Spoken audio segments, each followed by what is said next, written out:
Bonjour et bienvenue à la télévision édition 2012. Aujourd'hui, j'ai le plaisir de rencontrer Jackson Ho, un élève de première année à la Cité collégiale. Il est ici pour nous parler de son gadget favori, son ordinateur personnalisé. Bonjour Jackson. Bonjour Comment Laurier, ça va? très bien, merci. Excellent. Alors, pourrais-tu nous dire quel genre d'ordinateur tu as avec nous? Ce que j'ai ici, ce qu'on appelle un Hackintosh. Ce que tu peux faire avec Hackintosh, c'est tu peux utiliser Mac et Windows en même temps. Okay. Et en même temps, c'est ça. Et tu peux mettre comme les meilleurs composants de chaque partie de l'ordinateur, comme meilleure carte mémoire, meilleur processeur, meilleure mémoire vive. Et ce qui est bon, ça, c'est que tu peux utiliser des programmes comme Final Cut Pro de Mac. Okay. Et c'est vraiment rapide comparé à des iMac de Apple, parce que Apple, tout ce qu'ils font, c'est qu'ils te vendent des composants de base, mais ils disent que c'est meilleur pour que tu t'achètes. OK. Bien, on va pas trop parler de ça là, à la télévision, on s'entend. Alors, quel genre de processeur qu'il y a dans ton ordinateur? Le processeur que j'ai, c'est derrière ce système de ventilation. Le refroidissement, c'est un Core i7 3930K. C'est un processeur de 6 cœurs à une fréquence de 4,7 GHz. Et ce que j'ai ici, c'est un système de refroidissement à liquide. Wow. Ici, on peut changer la vitesse du ventilateur. Là. Et ici, ce qu'on voit, c'est le radiateur pour le système de refroidissement. OK, ouais, je vois ça. Je vois ça. OK, wow, ça c'est cool. Donc, quelle carte graphique est-ce ici? Présentement, j'ai juste une seule carte GTX 570. Vraiment, une seule? Oui, mais je peux ajouter jusqu'à 3 cartes. Fait que ça, c'est GTX 570. Avec cette carte-là, tu peux montrer jusqu'à 2 écrans. Mais, il y a 2 écrans? Oui, il a deux. OK, je vois ça. C'est ça, 2 pour 2 écrans. Et tu peux ajouter comme 2 autres cartes pour mettre jusqu'à 8 écrans. Parce qu'il y a des cartes que tu peux mettre 4 écrans en même temps. Ouais, moi j'ai déjà vu 4 écrans, mais 8 écrans, wow! Ouais, c'est ça. Gros projet, hein? Ouais. Donc, quel genre de mémoire est-ce ici, par exemple? Il y a 2 types de mémoire. Si tu parles du mémoire vive, dans cet ordinateur, il y a présentement 16 gigaoctets de mémoire vive qui sont tous ici. Ce sont des barrettes rouges ici.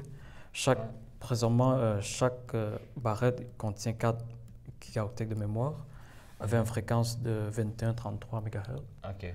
C'est pas mal rapide, là, mais on peut ajouter jusqu'à 64 gigaoctets de mémoire, ce qui est vraiment comme plus que suffisant, là, mais je ne sais pas qui va faire ça, peut-être des fous, on ne sait jamais. Là.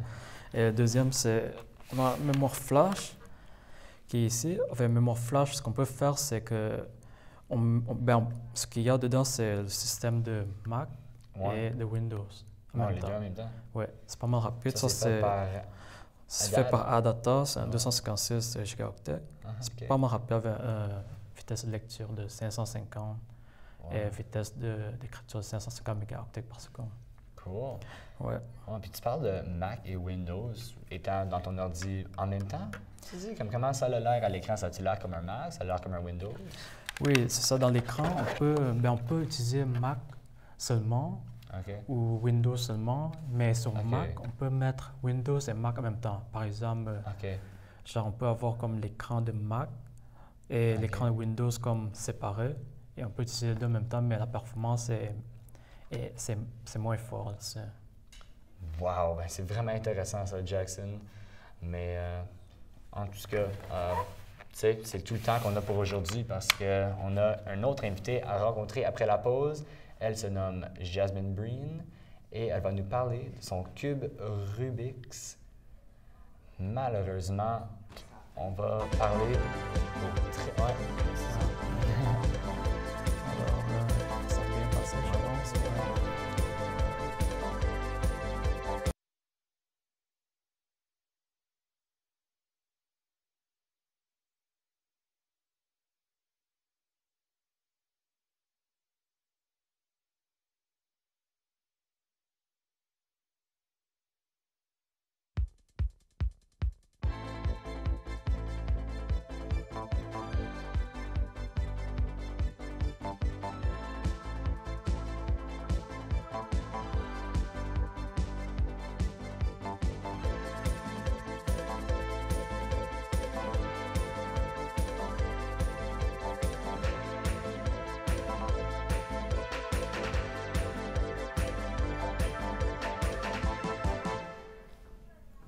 Bienvenue à l'émission de la télévision édition 2012.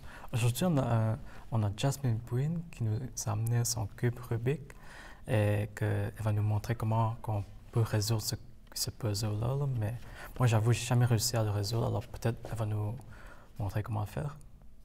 Alors, bonjour Jasmine. Bonjour. Oui, comment vas-tu? Ça va bien, vous? Oui, je vais te poser quelques questions. Oui. Qu'est-ce que tu vas nous montrer aujourd'hui, Jasmine? Bon, ben, c'est un cube Rubik. C'est un casse-tête géométrique qui a 6 faces. Il y a 6 couleurs aussi. Il a été inventé par Erno Rubik en 1974. C'est un casse-tête pour tous les âges. C'est le fun pour tout le monde. Ah, je vois. Puis il est devenu plus populaire dans les années 80 environ. Ah ouais? Ouais. Il a connu son taux de popularité le plus haut. Ah, je vois. Ouais, ça a l'air vraiment intéressant aussi. Ouais. Ouais, peux-tu nous montrer comment on peut résoudre ce casse-tête? Oui, bien, premièrement, il faut avoir beaucoup de patience et beaucoup de temps à perdre, dans le fond, pour apprendre le cube. Il faut le connaître par je peux cœur. voir ça. Ouais, moi, ça m'a pris environ 6 mois à l'apprendre tout par cœur 6 mois, pour être c'est capable beaucoup, de le résoudre. Ouais. Il faut savoir que pour chaque cube, il y a un Ouais. algorithme qu'il faut savoir pour le résoudre. Ici, pour chaque face, ici, chaque centre de face, ça, c'est la couleur qu'il faut résoudre. Donc, Ouais. tu te bases sur le centre de la face pour résoudre le reste des carreaux, des Ouais. cubes. Moi, j'utilise la méthode couche par couche. Donc, on commence. Moi d'habitude, je commence par la face blanche parce que c'est plus simple pour moi. J'ai commencé comme ça, donc je peux arrêter mon habitude. Je commence avec la face blanche. On commence avec la croix comme ça. Ensuite, Ouais. on va pour les 4 coins. Ah, je vois, ouais. Ensuite, tu tournes le cube et tu fais la rangée du milieu, donc la rangée au centre. Ensuite, tu t'occupes de la face du haut avec la croix et encore les 4 carreaux, mais c'est pas les mêmes algorithmes pour chaque croix et les carreaux, donc c'est pas la même chose.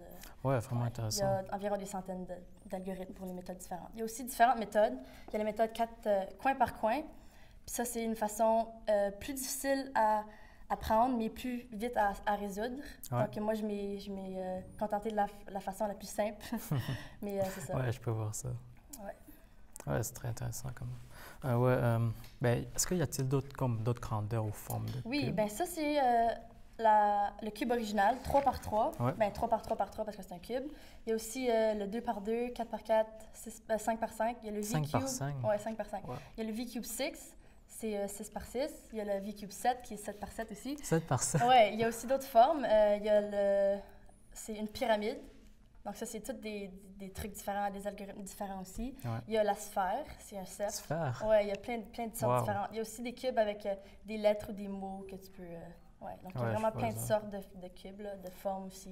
Il y a aussi le Megamix qui a 12 côtés. Donc, 12 côtés? ouais. Moi, je me contente au plus simple. L'original, là, c'est c'est plus simple pour moi. Là. Ouais, je vois.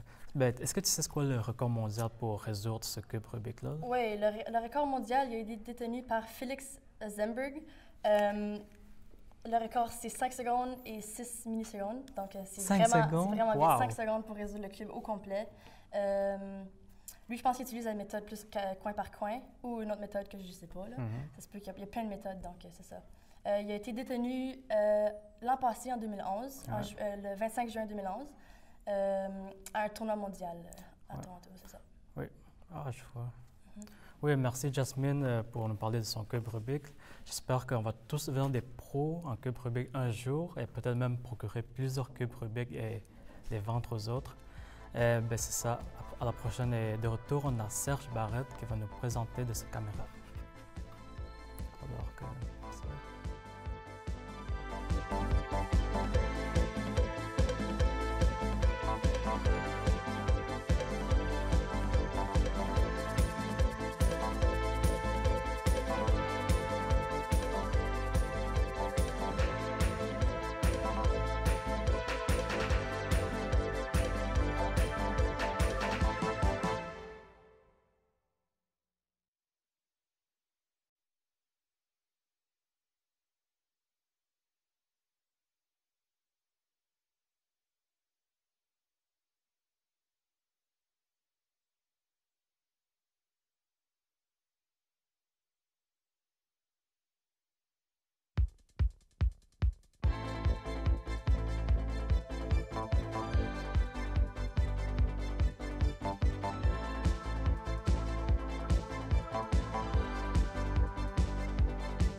Bonjour et bienvenue à l'émission La Télévision, édition 2012. Aujourd'hui, à l'émission, on rencontre quelqu'un d'assez spécial. Il s'agit de Serge Barrette qui nous parlera de sa caméra Nikon D80. Donc, bonjour Serge, ça va bien? Bonjour. Très bien. Good.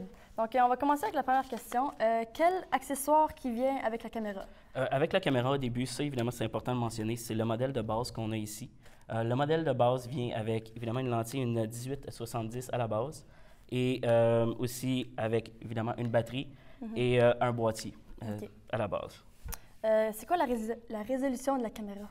La résolution de la caméra, c'est de 10 mégapixels, donc exactement 10 millions de pixels de résolution, ce qui vous permet de faire quand même des assez bonnes grosseurs côté impression-image. C'est quoi les avantages du modèle? Chez Nikon, on a un avantage d'à peu près tous les modèles. C'est vraiment le body, excusez-moi, l'expression, le corps de l'appareil est tout renforcé avec un alliage, un certain alliage en aluminium, ce qui donne justement, au boîtier beaucoup plus solide. Si vous êtes un petit peu comme moi et que vous êtes du genre à en demander beaucoup, les échapper ou encore les emmener où vous ne devriez pas, définitivement, Nikon est pour vous de ce côté-là. Évidemment, il y a d'autres avantages. Ça, il y a un petit peu une question de goût côté image, les couleurs, ces choses-là. Moi, personnellement, j'aime la qualité de l'image Nikon. C'est pour ceux qui aiment, par contre, les couleurs un petit peu plus saturées. Surtout comme dans les rouges, les bleus. C'est les couleurs qui vont être beaucoup plus saturées. Les teintes de peau aussi vont ressortir un petit peu plus donc, ça fait rosées. Très belles images, donc. Absolument. Oh, parfait. Pourquoi la Nikon D80? La D80 est excellente pour les gens qui veulent se lancer en photo, justement commencer ou avoir un bon modèle avec des bonnes qualités. Parce qu'ici, on a un hybride entre le modèle la D200, excusez-moi, et la D70, qui étaient les deux modèles qui sont sortis à peu près en même temps que la caméra. Sauf que dans la D200, on avait tout simplement un format un petit peu plus gros dans le CMOS, justement, le CCD, excusez-moi, qui donnait un petit peu plus haute fidélité d'image, un petit peu plus d'options dans les contrôles, ces côtés-là. Puis on a allié la simplicité de la D70. Donc la D70, c'est un modèle de base qui est un petit peu plus rapide, plus simple à manipuler là, lors des différents changements, là, comme par exemple votre lumière, votre ouverture, la speed, etc. C'est quoi les accessoires que tu peux utiliser avec la caméra? Évidemment, qu'est-ce que je recommande, moi personnellement, qui est important pour n'importe qui fait un peu de photos, portraits, ces choses-là, où vraiment une battery grip, c'est très, très, très important pour les photographes, autant amateurs que professionnels, tout simplement parce que ça vous permet d'avoir une meilleure stabilité lorsque vous shootez à la verticale, mais aussi parce que vous pouvez doubler votre capacité dans les... de shoot, justement. Vous pouvez doubler votre capacité de photo, justement, du fait que vous pouvez en mettre deux. Aussi, ça, c'est une option. C'est vraiment une option. C'est sûr que, par contre, des choses comme des trépieds, c'est très, très, très important pour un photographe. Dès qu'on fait du portrait, de l'architecture, etc., un trépied, c'est sûr. Des sacs pour le protéger. C'est quand même, comme j'ai dit, c'était solide, mais on s'entend, c'est quand même un investissement. On veut le protéger. Des étuis, c'est un minimum aussi. Donc, une dernière petite question. On sait qu'il y a plusieurs modèles. Pourquoi celle-là? Qu'est-ce qui est avantageux sur celui-là, c'est que oui, il y a plusieurs nouveaux modèles qui sont sortis. Par contre, en ce moment, la différence, si on reste dans la même catégorie de caméras, les caméras intermédiaires, on va se rendre compte que la résolution, surtout si on reste encore là chez Nikon, la caméra qui est maintenant le plus récent, qui est le modèle qui l'a succédé, c'est la D90. Malheureusement, c'est tout le temps qu'on a pour aujourd'hui. Restez avec nous parce qu'après la pause, on rencontre Mathieu Lauzon qui va nous parler de son MacBook Pro. Restez là. Merci Serge, c'est très intéressant.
Bonjour, mesdames et messieurs, et bienvenue à votre émission, l'Atelier Vision, édition 2012. Aujourd'hui à l'émission, nous recevons un jeune homme très intéressant, Mathieu Lauzon, qui est venu nous parler de son ordinateur portatif, un MacBook Pro. Bonjour, Mathieu. Ça va bien? Bonjour, ça va très bien, merci. Oui. Pour débuter, pour ceux qui sont un petit peu moins habitués justement à la plateforme Mac, est-ce qu'il y a des plateformes Windows qui sont disponibles sur ces ordinateurs? Oui, bien si on n'est pas habitué avec la plateforme Mac, il est toujours possible d'utiliser des programmes du genre Bootcamp qui nous permettent de très bien avoir Windows sur Mac. C'est très utile pour les gens qui sont un peu moins habitués. Mais avec le temps, c'est toujours...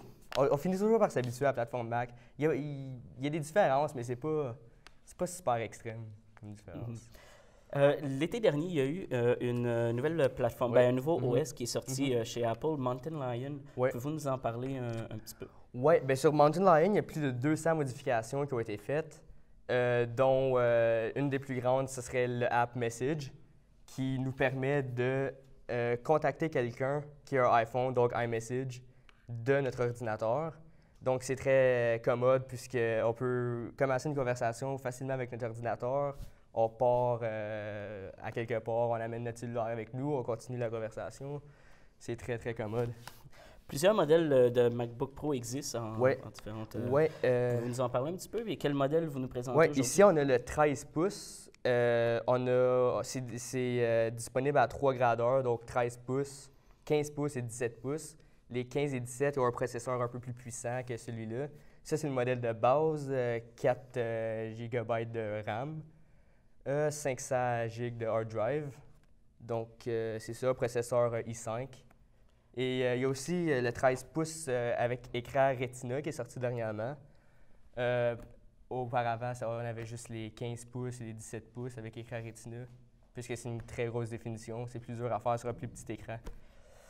Parfait. Est-ce que pour ceux qui sont un petit peu plus, disons, moins techniques, est-ce qu'il y a des particularités vraiment chez le MacBook qui vont plaire à certaines personnes? Bien, on a le trackpad qui nous permet de naviguer facilement. Donc, 3 doigts, on peut facilement naviguer dans nos fenêtres. On peut aller sur notre Launchpad, qui est où on voit toutes nos applications.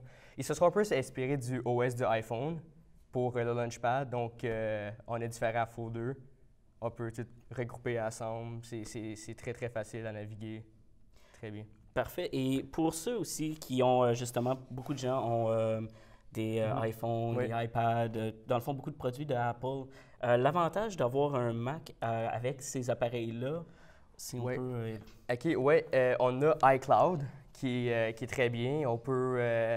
On télécharge quelque chose sur iTunes, ça va directement sur tous nos appareils, iPhone, iPad, MacBook. Donc, tout ce qui est fait par Apple, finalement, c'est très compatible ensemble. Est-ce que, dans le fond, là, on a parlé un petit peu des produits. Si on parle un petit peu, justement, il y a une grosse affaire qui est très populaire, le FaceTime sur les le FaceTime, les iPhones. oui. Est-ce que c'est compatible aussi chez ça, Mac? oui. Depuis l'ancien OS de Mac, donc Lion, ici, c'est Mountain Lion qu'on a, mais depuis Lion, ils ont intégré le FaceTime. Donc, on peut facilement FaceTimer quelqu'un qui a un iPhone, un iPad, directement de notre ordinateur. Malheureusement, c'est tout le temps que nous avons. Mesdames et messieurs, un énorme merci d'avoir été avec nous. Restez des nôtres. Après la pause, Jérémy Turgeon-Moïse vient nous présenter son objet et mon collègue Mathieu Lauzon va le chroniqueur.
Bonjour et bienvenue à l'Atelier Vision édition 2012. Aujourd'hui à l'émission, nous avons ni moindre que Jérémy Turgeon-Moïse qui nous présentera son ordinateur portable.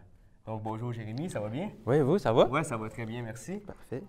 Est-ce que votre ordinateur est facilement abordable ou est-il dispendieux? Je dirais que ça dépend certainement du budget, Oui. mais c'est sûr que c'est pas dans les plus dispendieux, ça dépasse pas les 1000 donc Non? Non. Non, mais c'est bien. Rapport qualité-prix, à vous aussi de la peine?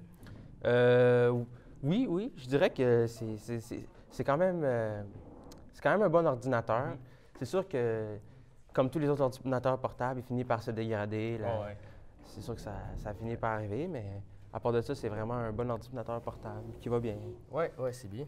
Est-il seulement disponible à rouge ou est-il disponible à plus d'une couleur? Très bonne question, Mathieu. Très bonne Ouais, question parce que il est aussi disponible en gris, puis je pense qu'il est en bleu, en blanc, en noir. Donc, c'est vraiment une bonne offre pour les clients. Parce qu'ils peuvent avoir la couleur qu'ils désirent. OK, c'est bien, beaucoup de diversité. Mhm. OK. Quel type de processeur y a-t-il dans cet ordinateur portable? Le processeur. Le processeur, c'est certain que si vous recherchez un ordinateur puissant puis qui est capable d'aller chercher c'est vraiment beaucoup de puissance, Ouais. c'est pas l'ordinateur que vous voulez puisque c'est seulement un processeur i3. OK. Oui, seulement i3. Tu sais, ça peut aller dans les i7.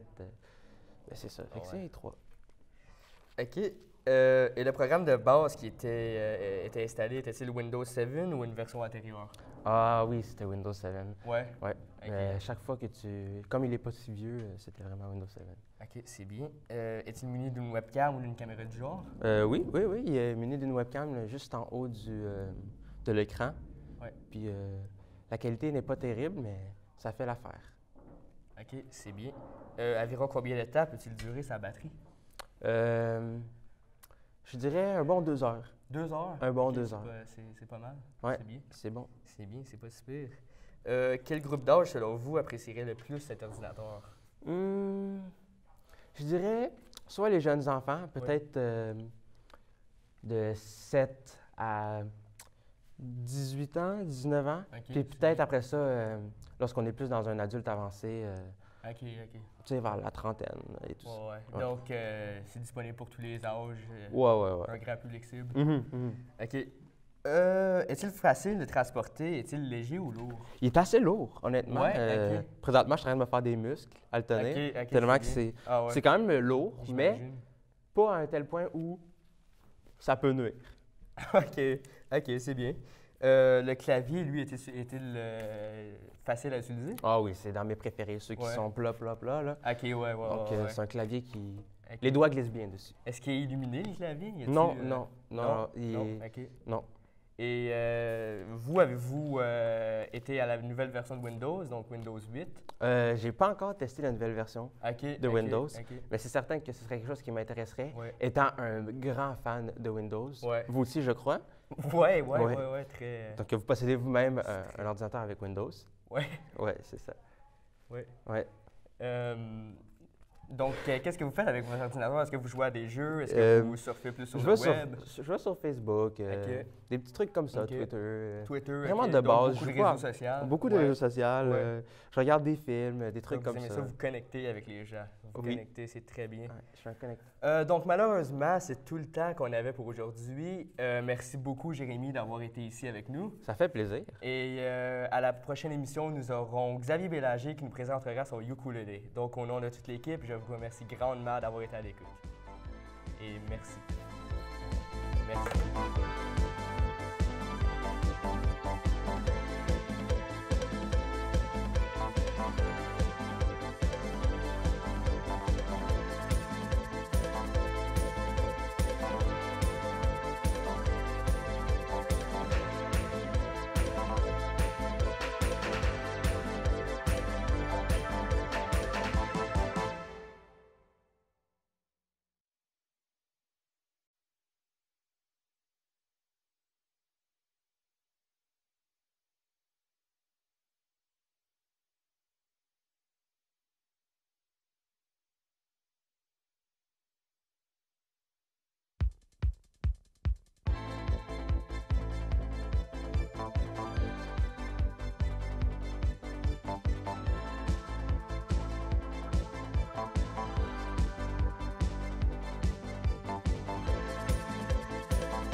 Bonjour, ici Jérémy Turgeon et bienvenue à l'émission L'Atelier Vision, édition 2012.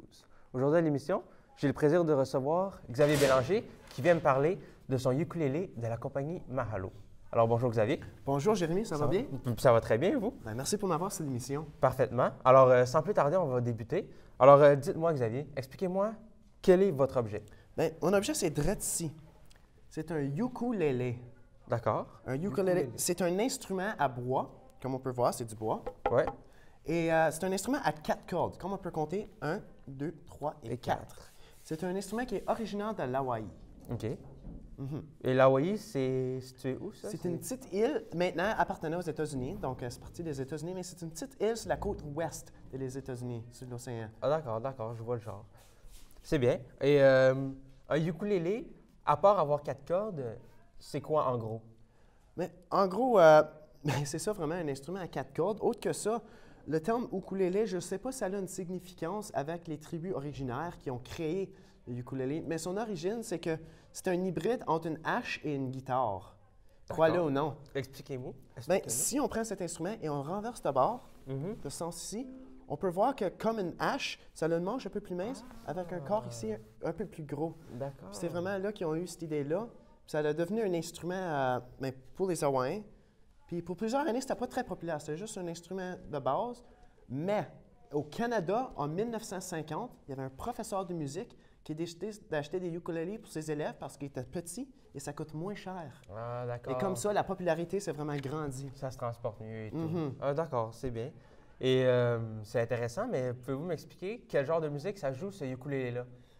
Mais il n'y a pas nécessairement un genre en particulier, mais le son que porte le ukulélé, ça donne une atmosphère très relaxante, très calme, très joyeux. C'est vraiment dans cette atmosphère-là. C'est pas comme méchant, désagréable, conflit, rien. Non, c'est vraiment juste agréable. C'est de la musique pour jouer quand tu es content. Tu veux relaxer. Un petit mélange des deux. C'est vraiment dans ce spectre-là. Pouvez-vous nous faire un court extrait de ce à quoi ça pourrait ressembler, une petite Bon, oui, cantonade je vais essayer de faire ça. ukulélé? Un extrait de musique qui est un peu plus relax, ça serait un peu de ce genre-ci. Oh, comme c'est fort. Parfait. Tu vois, c'est très relaxant. OK, c'est oui, très je vois le joyeux. genre. Comme une petite soirée avec des amis autour d'un feu. Ah, c'est parfait. Excellent, excellent. Puis, j'ai une question. Est-ce que ça se vend seulement en couleur bois, le ukulélé, ou est-ce que c'est possible de l'avoir sous autre couleur? Bonne question. Pour commencement, c'est juste du bois originaire, un peu comme ceci, comme il y a un petit finet ici. Oui, oui. Mais il y a de la peinture spéciale qu'on peut appuyer sur les instruments qui n'affectent pas trop le son. Puis quand tu ajoutes une peinture comme ça, littéralement n'importe quelle possibilité peut être réalisée enfin. Si tu veux l'avoir bleu, il peut être bleu. Si tu veux l'avoir rouge ou rouge. Ou même si tu veux faire comme un pattern très spécial ou des images, ça se fait avec la peinture. Wow. Donc l'imagination... Donc, vraiment n'importe qui, n'importe quel goût peut se combler avec un ukulélé. Exactement. Puis, sinon, ça coûte environ combien un ukulélé? Est-ce que c'est dispendieux ou tantôt vous alliez dire que le professeur trouvait que c'était un coût abordable? Oui, mais les ukulélés peuvent vraiment varier en prix, comme n'importe quel instrument, vraiment. Par exemple, une guitare peut coûter 100 mais une guitare professionnelle, on comprend, ça va être plus cher. Ouais. Même concept avec les ukulélés. Celui-ci, par exemple, m'a coûté 40 canadiens. Seulement 40 Seulement Et 40 ça inclut les taxes? Ça inclut toutes les taxes. C'est environ peut-être 32 et quelques. Je n'ai pas mon reçu avec moi, je ne pourrais pas dire exactement. Excellent, excellent. Je suis désolé de vous interrompre, Xavier, mais malheureusement, c'est tout le temps qu'on a pour l'émission d'aujourd'hui. Bon. Alors, restez avec nous. Au retour de la pause, nous allons avoir Xavier qui va recevoir Amélie Arès pour présenter son objet. Merci d'avoir été avec nous aujourd'hui. C'est Jérémy qui vous dit bonne fin de journée.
mesdames et messieurs, et bienvenue à La Télévision, édition 2012. Je suis votre animateur, Xavier Bélanger.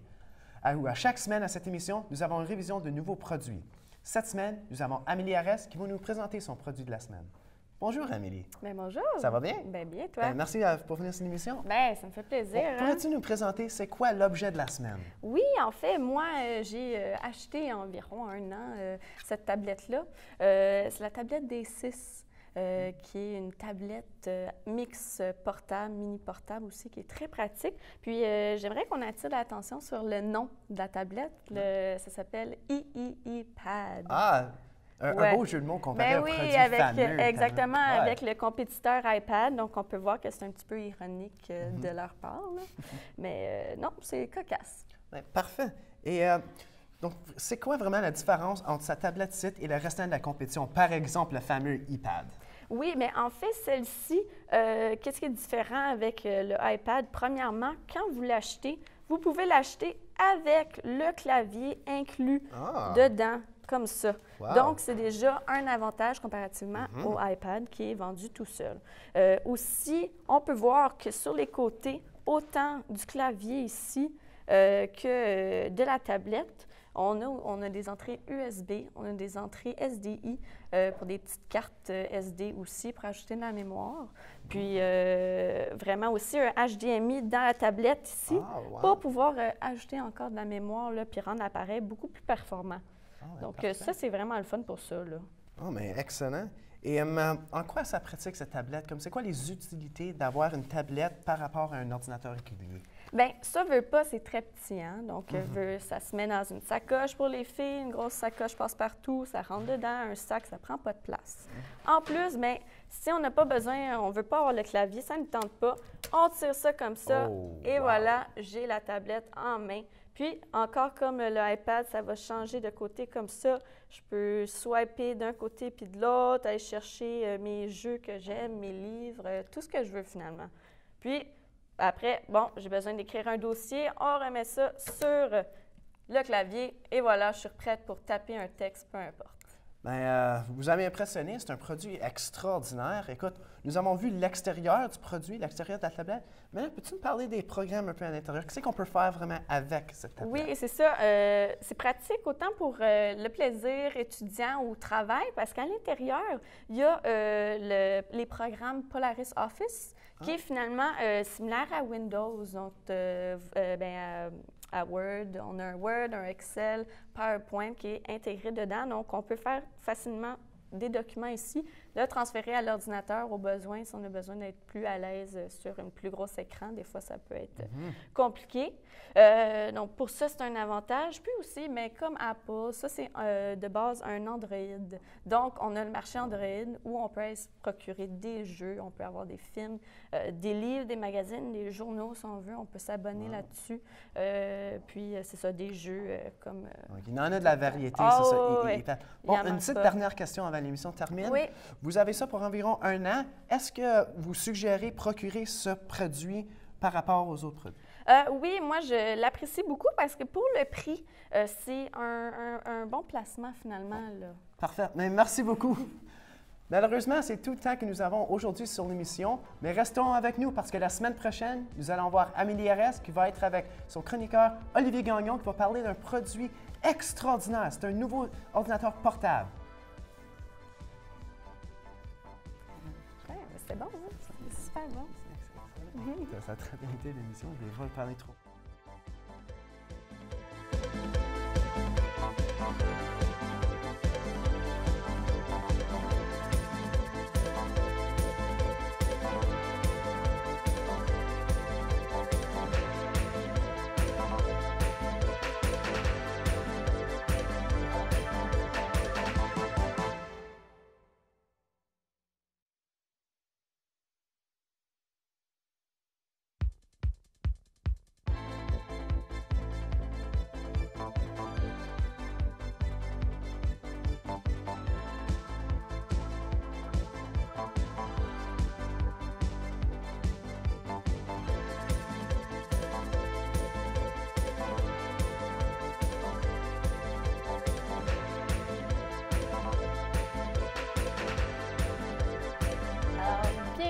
à l'émission L'Atelier Vision, édition 2012. Je me présente, Amélie Arès, et aujourd'hui, je reçois comme chroniqueur Olivier Gagnon-Dubois qui nous présente son portable HP qu'il utilise bien souvent. Donc, bonjour Olivier, ça va bien? Ça va très bien, toi? Bien, merci. Donc, un laptop aujourd'hui? Oui, c'est ça. Je vais vous parler de mon ordinateur portable qui s'appelle le HP Pavilion DV6. Tout d'abord, c'est un très bon portable qualité-prix pour un étudiant qui veut soit faire des travaux de recherche ou juste simplement naviguer sur le web. De plus, HP a intégré un puissant processeur à 4 cœurs Intel Core qui a une vitesse de 2,4 GHz, ce qui va satisfaire les plus grands joueurs de jeux vidéo, de montage ou de photographie. OK. Puis, est-ce que ça t'a coûté cher, tout ça? Ça semble être beaucoup, là, pour... Il a coûté 900 $ sans les taxes, donc environ 1200 avec les taxes. OK, quand même. Parfait. Un bon prix étudiant pour avoir quelque chose de qualité, là, donc c'est quand même bien. Ouais. Puis, le poids dans tout ça, dans un sac à dos, c'est-tu bien lourd? Il pèse 2,46 kg, que c'est relativement léger, donc facile à transporter. OK. Ah, bien. Puis, les caractéristiques techniques de l'ordinateur, il s'agit de... Tout d'abord, les systèmes d'exploitation pris en charge sont Windows Vista ainsi que le tout nouveau Windows 8. Le disque dur a une capacité de 700 GB et il est de type SATA. Pour ce qui est de la carte graphique, maintenant, c'est une NVIDIA 630 TM qui a une mémoire de 2 GB. Donc, grâce aux dernières technologies développées par NVIDIA, ça va vous permettre de jouer aux jeux les plus récents et faire fonctionner des applications très gourmandes sans que l'ordinateur soit ralenti. Pour ce qui est du son, maintenant, dans l'ordinateur est intégré 4 haut-parleurs ainsi qu'un caisson de base certifié par la compagnie Beats Audio, ce qui offre un son puissant et de très bonne qualité pour un portable. OK. Puis, la batterie là-dedans, est-ce qu'il y a une bonne durabilité? La durée de la batterie du HP Pavillon DV6, c'est de 7 heures d'autonomie. Donc, ça permet une très grande mobilité. Et aussi, grâce au Wi-Fi, vous pouvez vous connecter à Internet facilement à peu près n'importe où. Partout aujourd'hui, là, c'est absolument... Mais il y a aussi un port Ethernet pour les connexions à réseau filière.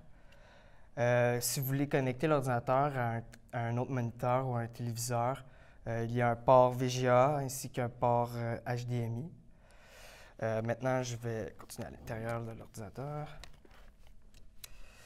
Donc, HP a intégré juste ici un lecteur d'empreintes digitales qui va vous permettre de garder en mémoire les mots de passe de votre session et aussi accéder à vos sites Internet à l'aide d'un simple glissement de doigt.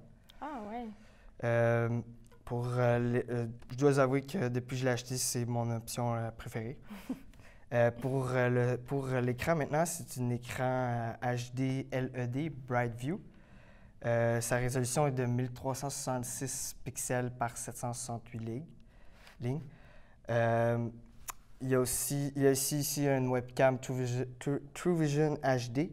Donc, ça vous permet d'aller sur Skype et parler avec vos amis à travers le monde très facilement. C'est quand même pratique. Donc, puis, vite comme ça, les avantages? C'est un portable très puissant, puis je vous recommande de l'acheter.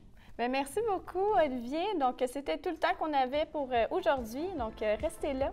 Après, nous avons Olivier qui revient avec sa chroniqueuse Rachel qui parle du dictionnaire.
Bonjour.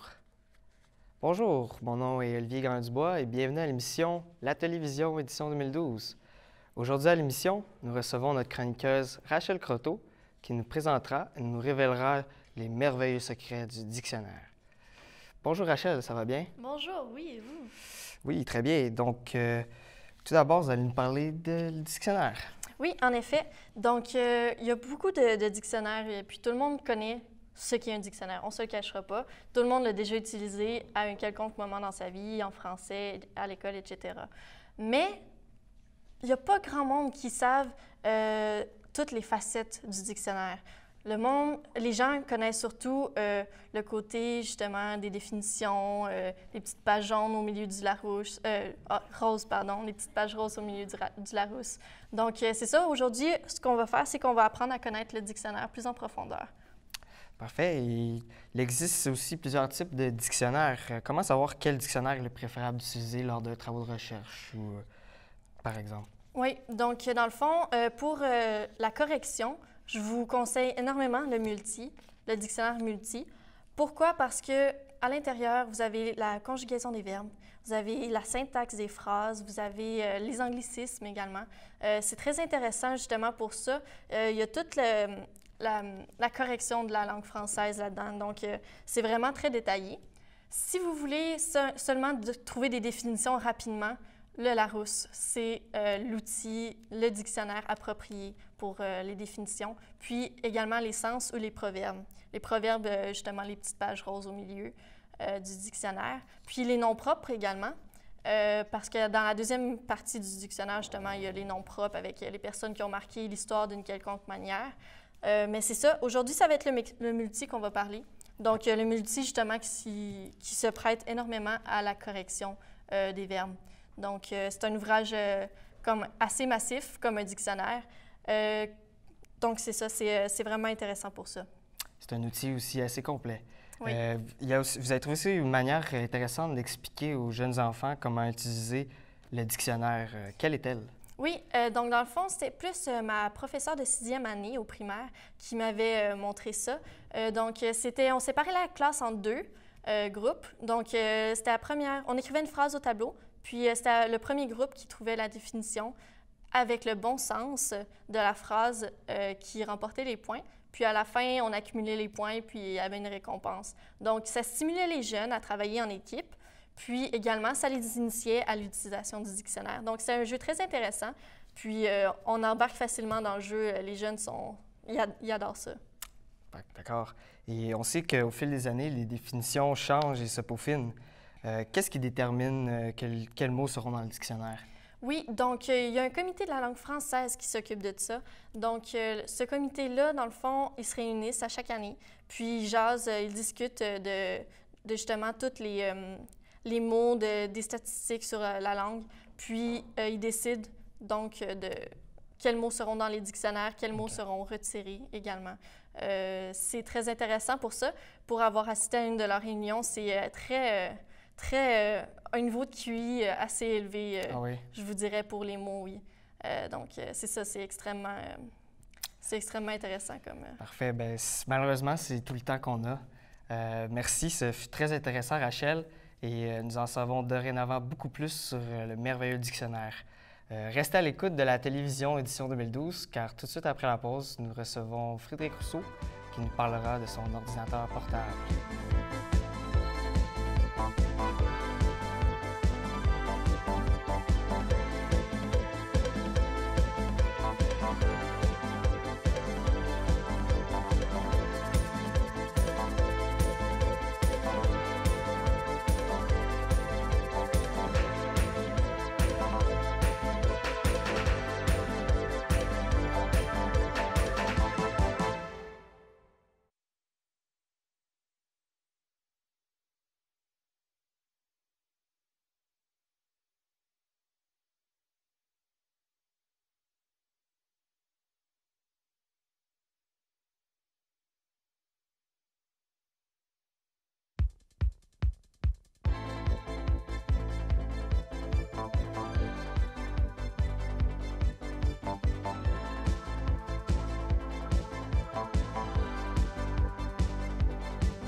Bonjour, mesdames et messieurs. Bienvenue à l'Atelier Vision édition 2012. Je m'appelle Rachel Croteau. Puis aujourd'hui, on va parler du gadget de Frédéric Rousseau.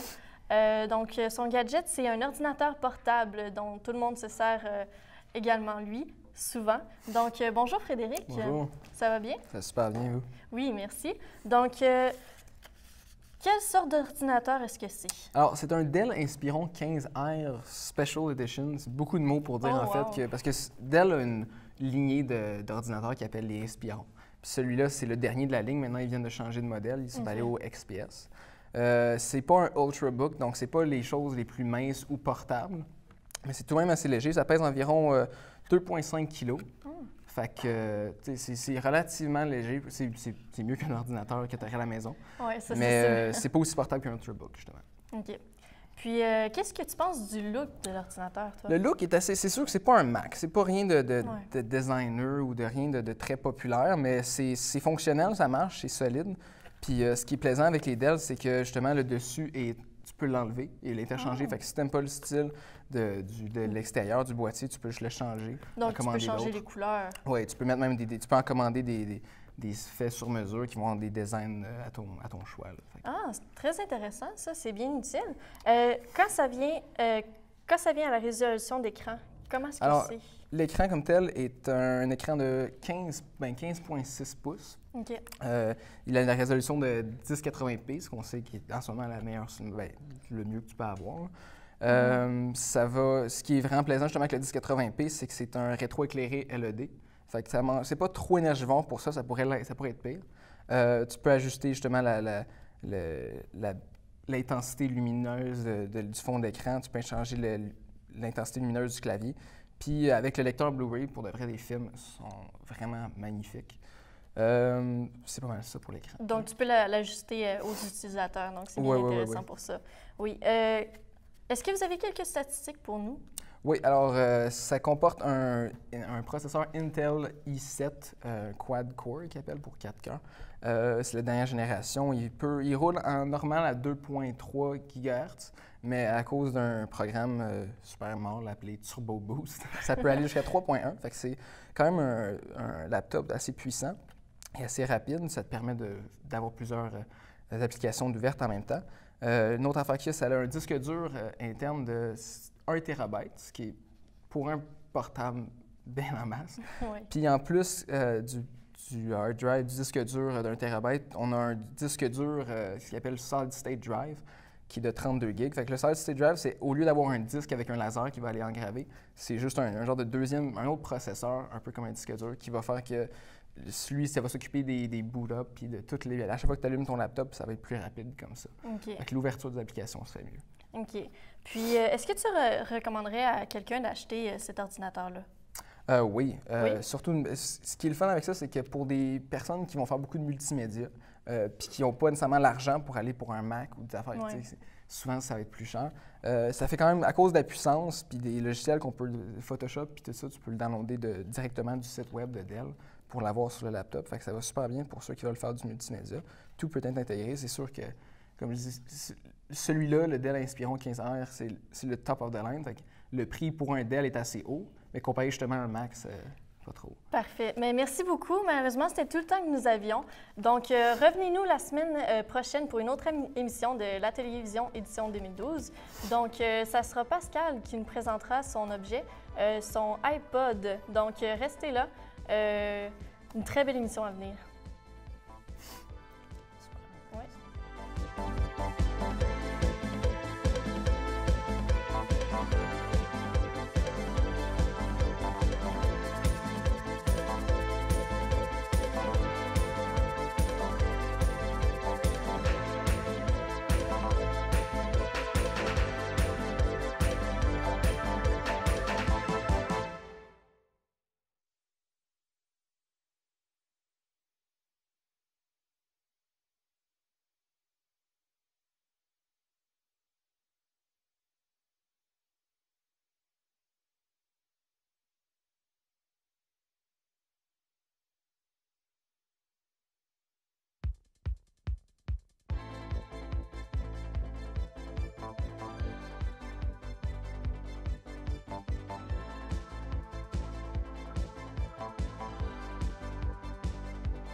Bonjour et bienvenue à la télévision édition 2012. Cette semaine à l'émission, on reçoit la fabuleuse Pascale Landry qui va nous parler de son iPod Touch, un accessoire qui semble de nos jours être assez populaire et existentiel pour beaucoup de jeunes. Alors, bonjour Pascal, comment ça va? Bonjour, ça va très bien, oui. Content de t'avoir à l'émission. Oui, moi aussi, contente d'ici. Donc, le iPod Touch, en gros, explique pour le monde à la maison que ça fait. C'est quoi un iPod Touch? Qu'est-ce que ça fait? Un iPod Touch, c'est un lecteur. Celui-ci est tactile, mais il est utile à plusieurs affaires, comme par exemple écouter de la musique ou tout autre. Puis justement, c'est quoi les possibilités que tu peux faire avec un iPod Touch? Les possibilités sont soit d'écouter de la musique, ou on peut également télécharger des jeux qui nous distraient dans nos moments où on n'a pas grand-chose à faire. Oui, exactement. Puis on peut prendre des photos, des vidéos, puis dans les versions 4 et 5, il y a l'option iMessage, on peut envoyer des messages textes sans que ça nous coûte de l'argent. Ah, mais ça, c'est-tu juste entre les personnes qui ont un iPod Touch ou... C'est entre iPhone, iPod, iPad, tout ce qui est i dans le fond. Tout ce qui est Apple et corporations. Oui, en plein ça. Et puis c'est quoi la première année que ça a été mis en marché, le iPod Touch? C'est en 2007 que la première version a été sortie. Puis c'était à ce temps-là, ça coûtait combien environ, tu sais-tu? Ou... ça coûtait aux alentours de 300 à 500 $, dépendamment du nombre de gigs que tu as, oui. C'est quand même... Ça a diminué de prix. Hein? Oui, oui. Puis c'est où ça a été fait, son premier lancement? C'est quoi? C'était aux États-Unis, à l'événement Joe Watson. Mm-hmm. Oui, puis ça a été bien populaire, puis beaucoup de monde ont été vite s'en acheter un. OK. Puis à quelle année était sortie la troisième génération du iPod Touch? Troisième génération, c'était 2 ans plus tard, en 2009. Ils font ça vite. Oui, quand même. L'évolution va vite, la technologie. Oui. Puis celui-là, justement, c'est quelle génération qu'on a là? Celui-ci, c'est une génération 4. C'est l'avant-dernière. OK. Puis est-ce que celui-là, il y a le iMessage dessus, justement? Oui, il y a le iMessage. Oh, fait que maintenant, tu peux texter sans t'inquiéter de la facture qui va venir au mois après. Oui, c'est ça. Tout dépendamment de ceux qui ont des iPhones ou iPod. Puis c'est quoi les gros changements qu'il y a justement entre le 4 et la première génération qu'il y a eu? Il est plus performant, il va plus vite, le processeur il est différent. Il y a certaines applications comme le iMessage, justement. Peut-être une meilleure qualité pour prendre des photos aussi, il prend des photos. Puis oui, des vidéos également. Est-ce que c'est des vidéos de bonne qualité ou c'est des... Quand même, là. C'est pas comme les iPhones qu'eux, ils prennent des vraiment belles photos, mais ça va, à la limite. OK. Puis le quatrième, justement, que tu as en ce moment, c'est quand qui a été lancé, celui-là? Celui-ci, il a été lancé en 2012. 2012? Ah, fait que c'est très récent, dans le fond. Oui, oui, quand même. Puis c'est pour quand qu'on peut attendre la cinquième, éventuellement? La cinquième est déjà sur le marché. Oh! Oui, il ressemble beaucoup plus au iPhone. Il est plus long. Il est également plus épais et plus carré sur les côtés. Il est plus arrondi. Puis c'est quoi qu'il y a de nouveau sur le 5 de plus? J'imagine que c'est toujours une question de vitesse. Il va plus vite, puis il est plus gros. Il a un plus gros écran. Ouais, puis maintenant, de l'arrière, on peut choisir de couleurs différentes. Fait que tu peux avoir plus de personnalisation à ton produit. Tout dépendamment de la couleur que tu aimes. Okay, bon, désolé de t'interrompre. C'est malheureusement tout le temps qu'on avait aujourd'hui pour l'émission. Merci d'être venu aujourd'hui nous avoir présenté ton iPod Touch. Il est très gentil de ta part. La semaine prochaine, à l'émission La télévision édition 2012, on reçoit Alexis Plouffe qui nous parle de ses Reebok Pump. Alors, restez avec nous autres juste après la pause. On va recevoir ça.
Bonjour, mesdames et messieurs.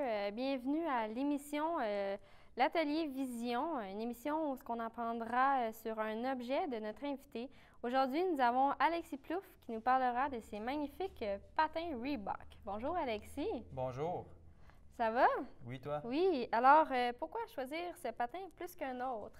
Tout d'abord, Reebok a conçu un patin de haut de gamme, en fait, un patin qui est fait entièrement en fibre de carbone, dans un matériau résistant, un matériau qui est très léger aussi. Et puis, c'est ça. On a comme avantage avec le patin Reebok une pompe juste ici qui actionne des coussins qui se gonflent à l'intérieur du patin. Donc, pour offrir un meilleur confort, une meilleure stabilité au niveau de la cheville. Aussi, on a la nouvelle technologie pour les lames de Reebok ePro. Ça, c'est une lame en acier inoxydable, donc qui permet de mieux adhérer à la glace, d'avoir une meilleure stabilité aussi au niveau de la glace et puis une meilleure glissade. On a aussi la semelle Fit conçue par Reebok. C'est une semelle qui est dry fit, comme on dit, une semelle qui absorbe la sueur, donc qui sèche plus vite. Et puis, lors de l'achat du patin, lorsqu'on moule le patin au pied, dans le fond, la semelle se moule automatiquement au pied aussi pour offrir un meilleur confort. On a ici aussi, pour les cordons, un lock.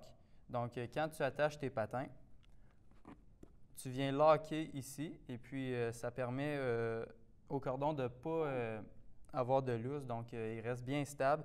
Donc, quand tu es bien confortable, tu lock puis tes cordons restent stables. On a aussi ici en avant la languette, une partie où on offre plus de protection, donc du plastique dur pour mieux protéger le pied. Oh, wow! Et où peut-on se procurer ces magnifiques patins-là? Les patins, on peut se les procurer dans les magasins qui se spécialisent en hockey, donc tels que les magasins Rousseau Sport, Hockey Expert, Sport Expert, Sport Check, donc des magasins qui offrent plusieurs produits de hockey, donc des magasins qui se spécialisent là-dedans. Ah, et combien coûtent ces patins?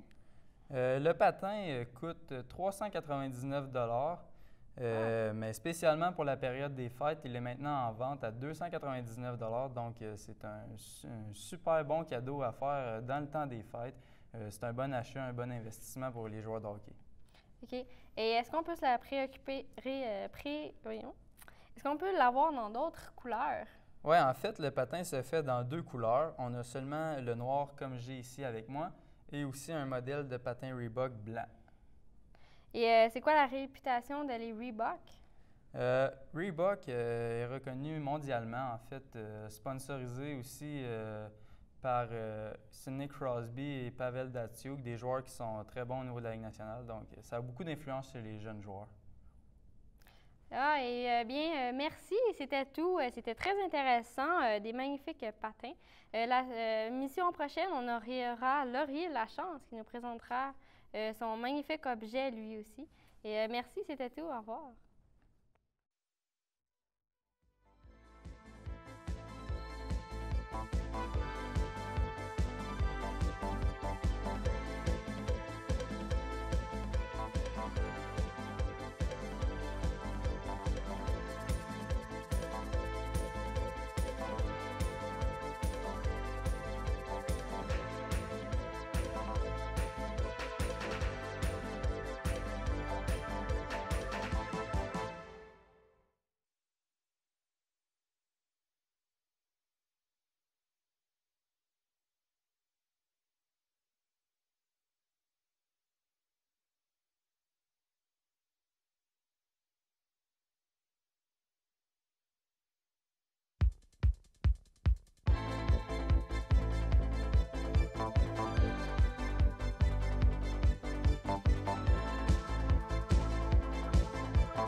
Bonjour et bienvenue à l'émission La Télévision, édition 2012. Aujourd'hui avec moi, j'accueille avec grand plaisir Laurier Lachance, un chroniqueur spécialisé en statues de stéatite, et aujourd'hui nous en présente une bien spéciale, une de hibou. Bonjour Laurier.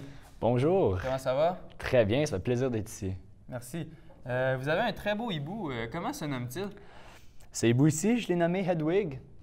Si tu reconnais le nom, ça vient de Harry Potter, tu connais? Les films de Harry Potter? Ben, oui, en effet. En tout cas, je pense pas qu'il y a trop de monde qui ne connaisse pas ça, mais moi, j'ai décidé de nommer ça Hedwig parce que, tu sais, c'est mon hibou préféré au monde, je pourrais te dire. Donc, pourquoi pas nommer ma statue ce nom-là?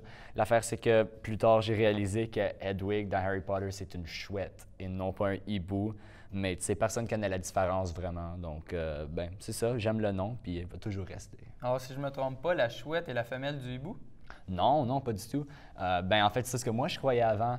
Mais, tu sais, en faisant de la recherche, j'ai réalisé que la chouette, c'est juste une autre race. Ils sont dans la même famille, c'est des oiseaux, tu sais. Ils chassent la nuit aussi, pareil comme les hiboux. Sauf que les chouettes, ils vont pas avoir... tu vois, il y a genre... Ça a quasiment l'air comme des petits sourcils ici, par-dessus les yeux. Donc, les hiboux vont avoir ceci qui leur donne un look plus intimidant, on va dire. Puis c'est tout fait de plumes. Puis donc, en fait, c'est quasiment la seule différence à part de ça. Ben, tu sais, c'est juste, c'est ça, là. Pourrais-tu nous expliquer ce qu'est une statue en stéatite? Oh, une statue en stéatite, c'est une statue qui a été faite à partir de roches stéatites. Un autre nom pour les roches stéatites, à cause stéatite, c'est pas vraiment le nom que le monde utilise, c'est soapstone. Donc des pierres à savon. C'est des roches qui ont tendance à être vraiment, vraiment molles. Donc, ils sont vraiment faciles à manipuler. Tu sais, le monde, ils vont faire ça à la main. Dans l'ancien temps, c'était entièrement à la main. Maintenant, on utilise tu sais, des machines qui vont découper, comme tu plugs ça, puis ça va comme... Puis, ouais. Puis, tu sais, ça donne... C'est quand même à la main, pas mal, mais tu sais, les statues-là ont été utilisées par les Inuits, les Amérindiens pour faire comme des monuments, puis... ouais, c'est ça, là. D'où vient ta sculpture? Ah, celle-ci, elle vient du Nunavut, ici au Canada. Je sais pas si ça veut dire que c'était au Canada, là, mais ouais, c'était au Canada. Puis la plupart de ces statues-là sont origines d'ici. C'est pour ça que les Amérindiens, ils utilisaient ça comme monument. C'est pour ça que les Inuits, ils utilisent encore ça. Puis tu vas voir ça dans plusieurs décorations canadiennes. Donc, je suis fier de dire que ma statue vient ici du Canada. Puis c'est pour ça que j'aime tellement les statues en stéatite. C'est juste quelque chose de tellement canadien. Puis j'adore ça. Si quelqu'un voudrait se prendre pour sculpter une de ces statues aujourd'hui, qu'est-ce qu'elle aurait besoin? Ah, ben c'est pas mal simple. Tu as juste besoin du papier à sabler, une chime vraiment aiguë qui est bonne pour sculpter, puis de l'eau, parce qu'il faut faire ça, qu'on ne fait pas ça sec. Parce que si tu fais ça sec, il va y avoir de la poussière tout partout, tu pourrais respirer ça, puis c'est vraiment, vraiment mauvais pour toi. Donc, tu vas tremper ça, puis...